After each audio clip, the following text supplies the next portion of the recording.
आपले एक main guest आहेत, ते ट्रॅफिकमध्ये अडकल्यावर थोड्या वेळात येतीलच. तोपर्यंत आपण कार्यक्रम सुरुवात करूया. युनिक फाउंडेशन हे सोशल सायन्सचं एक रिसर्च सेंटर म्हणून आम्ही डेव्हलप केलं आहे. त्या अंतर्गत अनेक रिसर्च प्रोजेक्ट आम्ही केले आहेत. आज 3 पुस्तकाचं प्रकाशन होत आहे. त्यासाठी एक संवेदनशील अधिकारी आणि एक चांगले लेखक कौस्तुभ देवगावकर आपल्याला लाभलेले आहेत. धन्यवाद सर.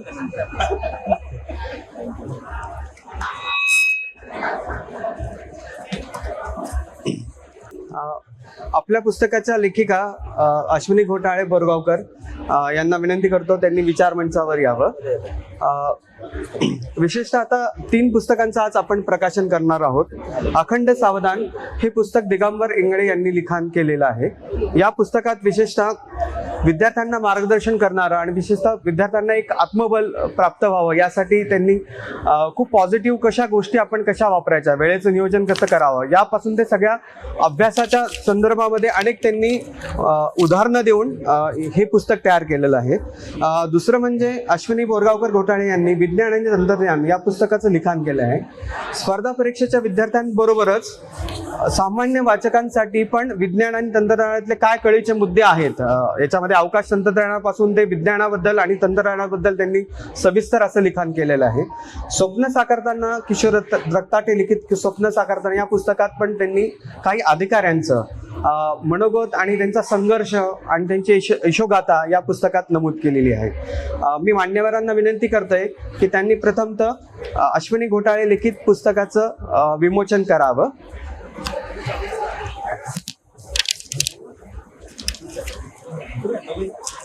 अश्विनी बोरगावकर घोटाळे यांचं विज्ञान आणि तंत्रज्ञान या पुस्तकाचं विमोचन करत आहोत आम्ही.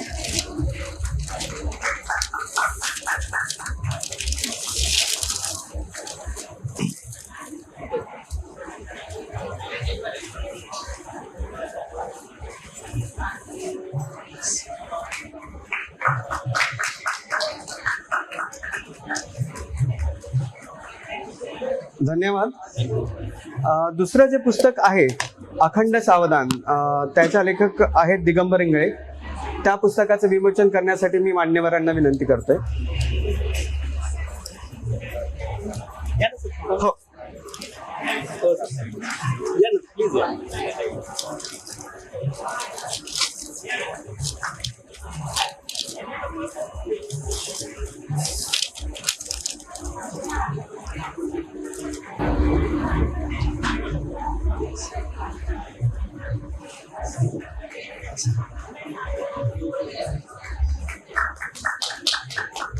धन्यवाद. तिसरं पुस्तक आहे किशोर रक्ताटे लिखित स्वप्न साकारताना. त्याचं पुस्तकाचं विमोचन करण्याची विनंती करतो.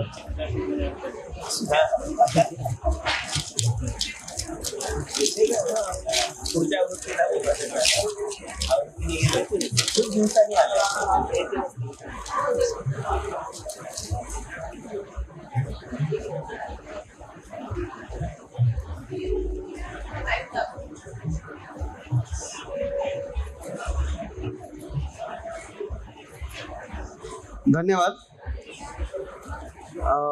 या कार्यक्रमाचे जे प्रमुख पाहुणे म्हणून आपण ज्यांना आमंत्रित केलेलं आहे कौस्तुभ देवेगावकर सर, यांच्या आधी मी विवेक घोटाळे सरांना प्रास्ताविक करण्याची विनंती करतो. 2 direct. Okay sir. Tukaram sir 2 बरं चाल. प्रमुख तुकाराम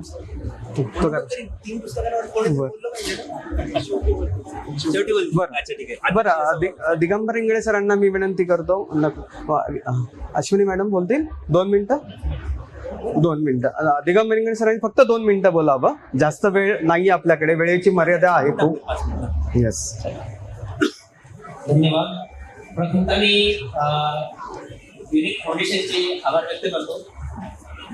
अल्पावधीमध्ये हे अखंड सावधान पुस्तक त्यांनी आकारास आणलं.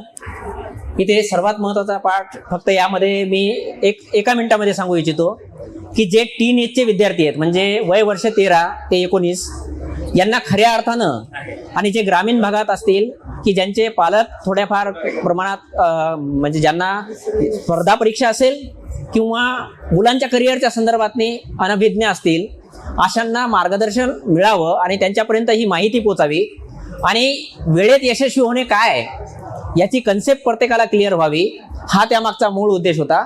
आणि म्हणून या अखंड सावधानमध्ये स्पर्धा परीक्षेची तयारी करणाऱ्या विद्यार्थ्यांसोबतच ज्यांना वेळेमध्ये यशस्वी व्हायचं आहे बिझनेसमध्ये, स्पर्धा परीक्षेमध्ये, एखाद्या कोणत्याही ध्येयासाठी, त्यांना अतिशय उपयुक्त पुस्तक आहे.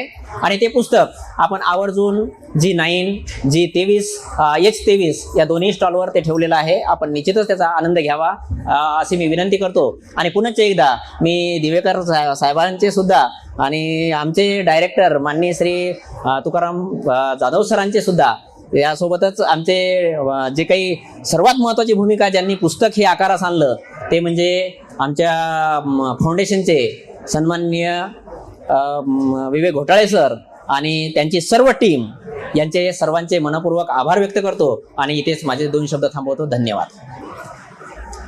धन्यवाद सर.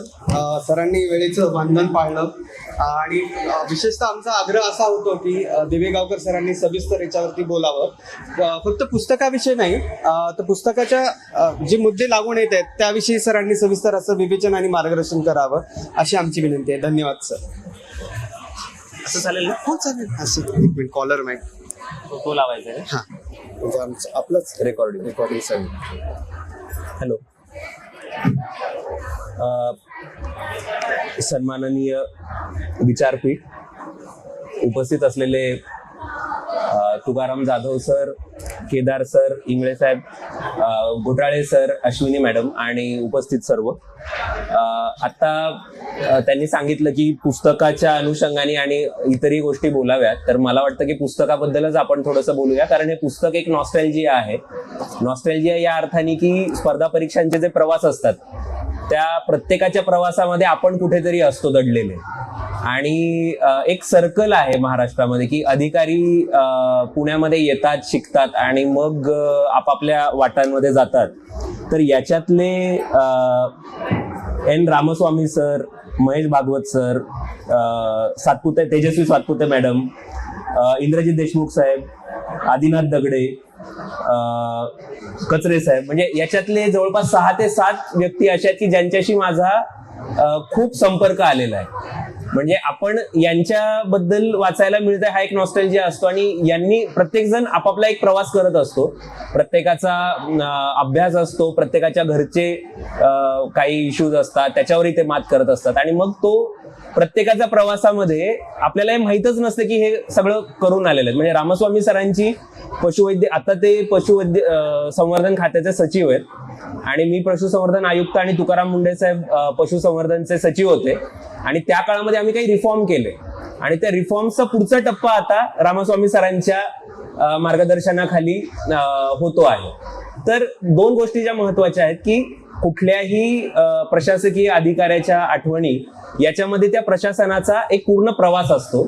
आणि तो प्रवास हा फुटबॉल सारखा आहे की आधीच्यानी जे काम केलं त्याचा तो फुटबॉलचा पास गोल पोस्ट पर्यंत नंतरच्या अधिकाऱ्यांनी न्यायचा असतो. मग तो सिनियर आहे ज्युनियर आहे हा प्रकार नसतो. आणि त्याच्यामुळं हा पहिला जो हे पुस्तक वाचताना मला चाळताना मला हे जे जाणवलं की एक अधिकारी सर्व काही करू शकतो या भावनांमधून किंवा असं जे एक मिथक तयार झालंय त्याच्यातून बाहेर काढणारे हे पुस्तक आहे. म्हणजे बँक पीओ पासून ते एका IAS अधिकाऱ्यापर्यंत वेगवेगळ्या स्पर्धा परीक्षा पास झालेली ही मुलं आहेत आणि नंतर त्यांनी स्वतःचं कर्तृत्व पुढे गाजवलेलं आहे. तर तो प्रवास पहिला. दुसरं नॉस्टॅल्जिया म्हणून मला जे आठवलं ते असं आहे की जेव्हा मी नुकताच सिलेक्ट झालो होतो तेव्हा बरेच विद्यार्थी यायचे आणि ते विचारायचे की सर कसं ठरवलं UPSC करायचं किंवा काय. तर मग मी काही दिवसांनी मला तेच उत्तर द्यायचा कंटाळा यायला लागला. ते नॉस्टॅल्जियाचं उत्तर काय होतं फक्त ते शेवटी सांगेन. मग मी उलट त्यांना विचारायला लागलो की तुम्हाला का व्हायचंय. तर बरेच जण वेगवेगळी उत्तरं द्यायचे आणि एकाचं उत्तर मी कधीच विसरू शकत नाही. त्यांनी असं सांगितलं की आपल्यामुळं कुणाचं तरी काम अडतं ही भावना कुठेतरी सुखावते म्हणून मला अधिकारी व्हायचं. परत एकदा सांगतो, आपल्यामुळं कुणाचं तरी काम अडतं ही भावना सुखावणारी असते म्हणून मला अधिकारी व्हायचंय.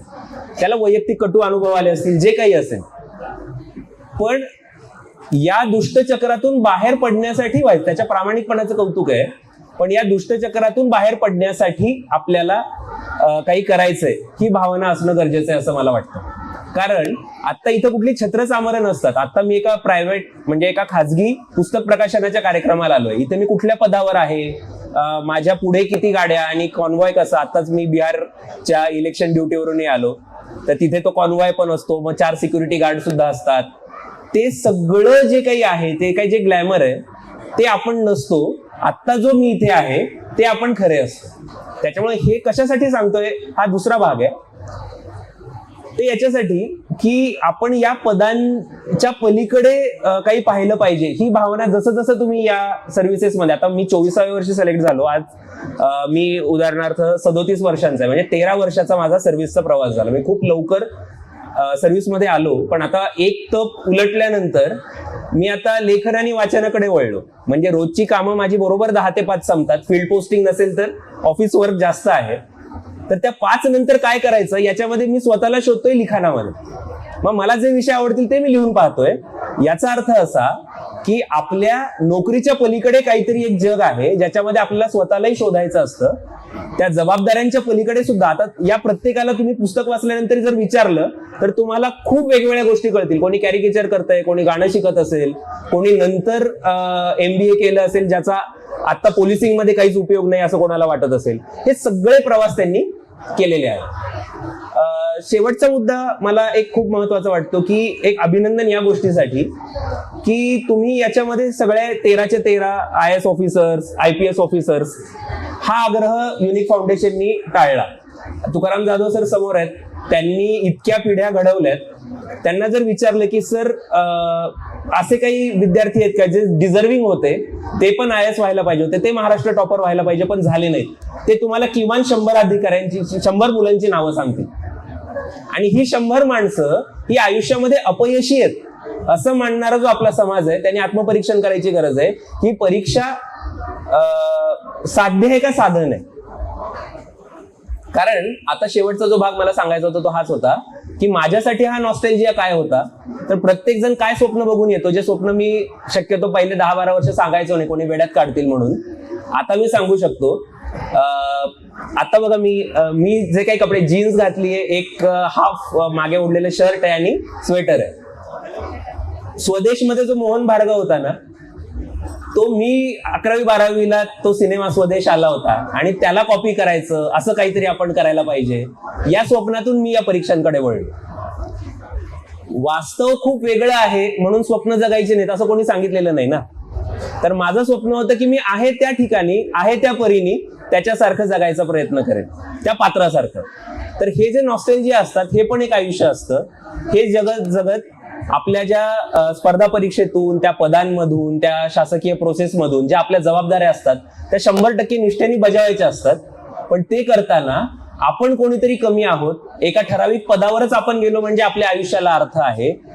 या सगळ्या भावनांमधून बाहेर पडावं या दृष्टीने आता जिथे तरुण काही मुलं बसलेली आहेत, मी IAS नाही झालो तर माझ्या आयुष्याला अर्थ नाही, अशा प्रकारचे विचार करू नका. तुकाराम जाधव सर इथे आहेत, ते IAS नाही आहेत, पण त्यांनी किती IAS घडवले याची यादी परत शेकड्यांनी आणि हजारांमध्ये जाईल. त्यामुळं या स्वप्नांचा पाठलाग करा हे ठीक आहे, पण त्या स्वप्नांमध्ये अडकून पडू नका. अजून पुढे आकाश आहे ते बघावा, हे कळण्यासाठी हे महत्वाचं पुस्तक असं मला वाटतं.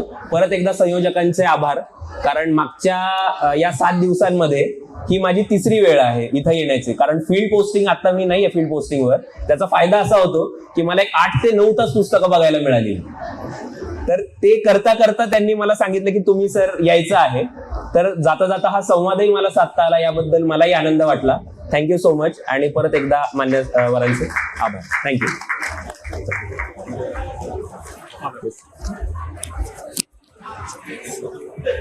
धन्यवाद सर. खूप चांगल्या शब्दात, कमी शब्दामध्ये सरांनी आजचं पुस्तक विमोचनाच्या निमित्ताने आपल्या सर्वांनाच मार्गदर्शन केलेलं आहे. कौस्तुभ सरांनी विविध शासकीय पदांवरती काम केलेलं आहे. त्यांचा अनुभव 13 वर्षाचा हा खूप मोठा दांडगा असा आहे.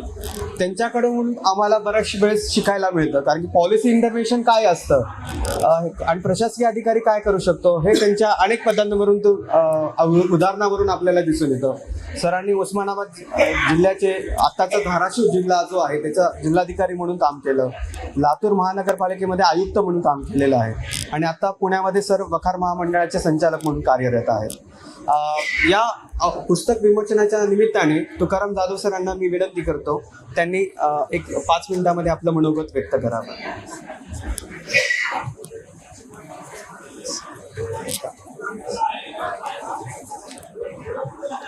नमस्कार.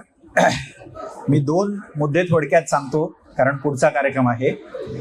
आदरणीय कौस्तुभ सर, माझे सहकारी विवेक घोटाळे sir, Ashwini madam, Kedar sir आणि इंगळे सर. त्यातला पहिला जो महत्त्वाचा मुद्दा आहे, ही 3 पुस्तकं आपण जी प्रकाशित केलेली आहेत, तर त्याच्यामध्ये ज्याला आपण इंग्रजीमध्ये ऑर्गॅनिक असं म्हणूयात, मराठीमध्ये सेंद्रिय अशा प्रकारचा संबंध आहे.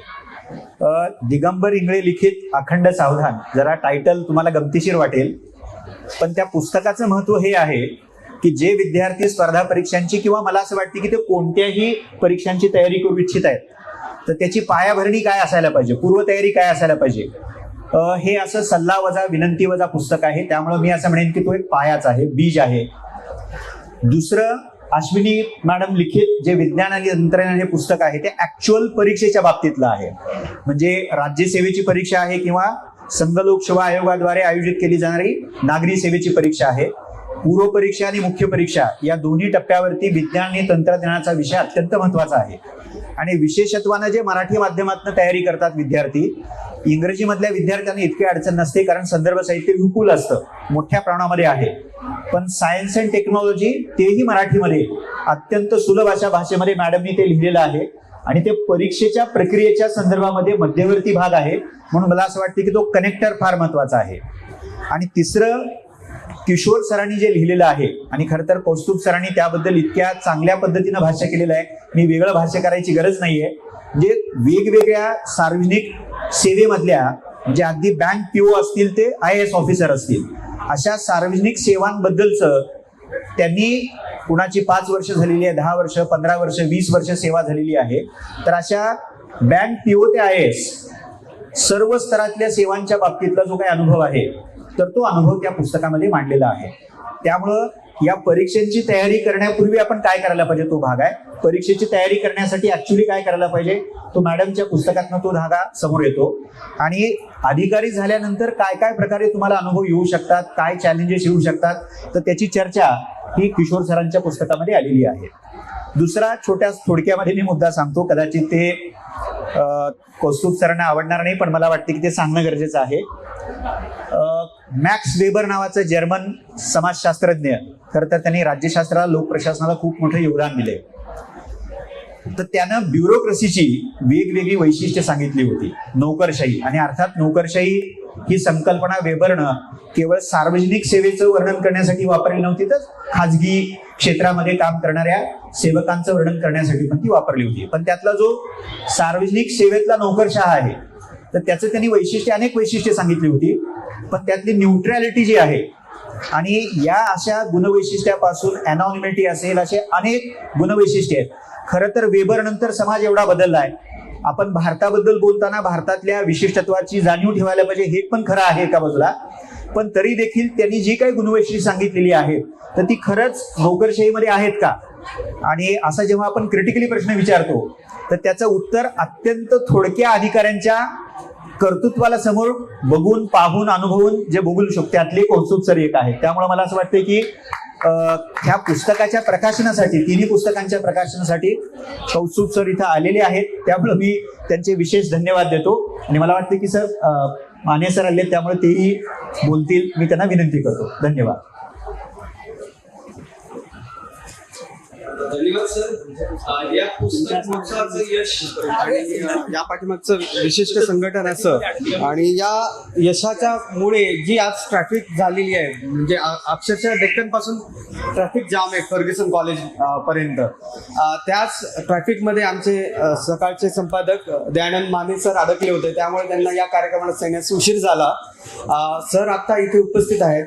त्या अगोदर मी विवेक तुकाराम सरांना विनंती करतो की सरांचं स्वागत करावं. पुस्तक देऊन सरांचं आम्ही स्वागत करतोय. धन्यवाद सर.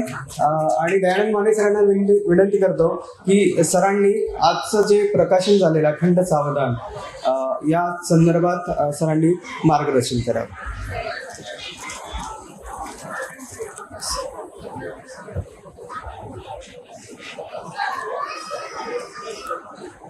युनिक फाउंडेशनच्या वतीनं आज अगदी छोटेखानी समारंभामध्ये या 3 पुस्तकांचं प्रकाशन देवगावकर सरांच्या हस्ते या ठिकाणी झालेलं आहे.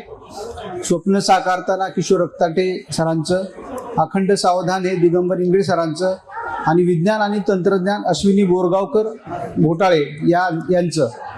या तिन्ही लेखकांना मी या उद्घाटन समारंभाच्या निमित्तानं खूप खूप शुभेच्छा देतो आणि युनिक फाउंडेशनलाही शुभेच्छा देतो. खरं म्हणजे आज एक पत्रकारिते संदर्भातलं एक चांगला असाच परिसंवाद इंडी जर्नलच्या वतीनं सुरू होता आणि तिथून इथपर्यंत यायला मला वेळ लागला. त्या उशिराबद्दल मी दिलगिरी व्यक्त करतो.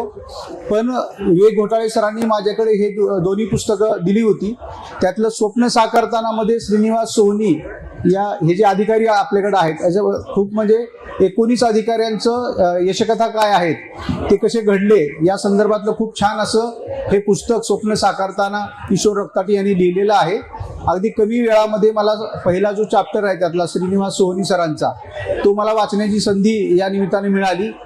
अगदी राष्ट्रपती कार्यालयापासून ते राज्यपाल कार्यालय आणि राज्याच्या अनेक महत्त्वाच्या पदांवर या व्यक्तीने कशा पद्धतीनं कार्य केलं आणि विशेष म्हणजे आंतरराष्ट्रीय पातळीवरच्या प्रशासनापासून तुमच्या गाव पातळीवरच्या प्रशासनापर्यंत अधिकारी वर्गाला कसं सामोरं जावं लागतं याचा एक अत्यंत सुरेख असा परिपाठ या पुस्तकाने घालून दिलेला आहे.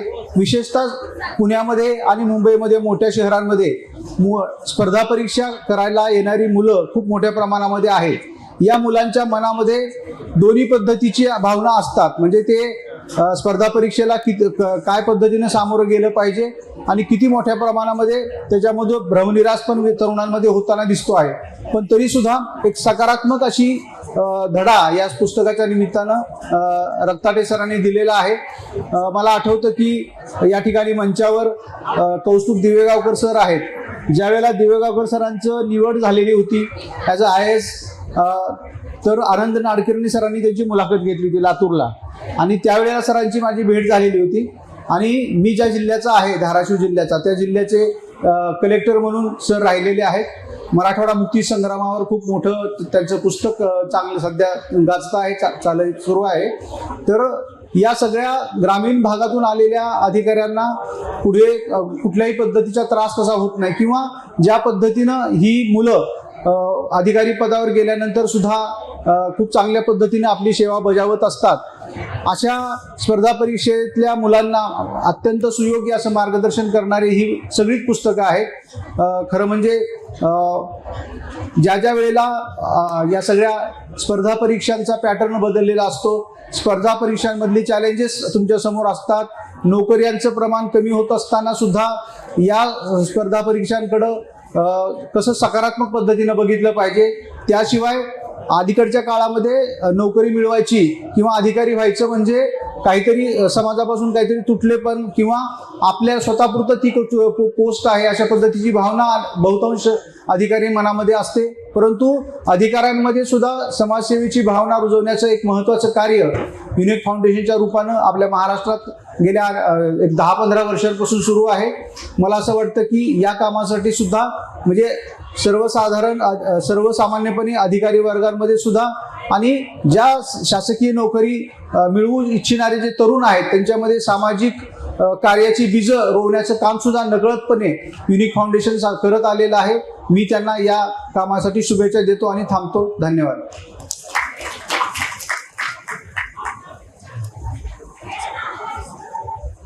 धन्यवाद सर. आणि पुणे पुस्तक महोत्सव चे आयोजक आणि संयोजक विशेषतः डॉक्टर सुनील भांडे सर यांचे पण मी आभार व्यक्त करतो. त्यांनी आम्हाला ही संधी उपलब्ध करून दिली.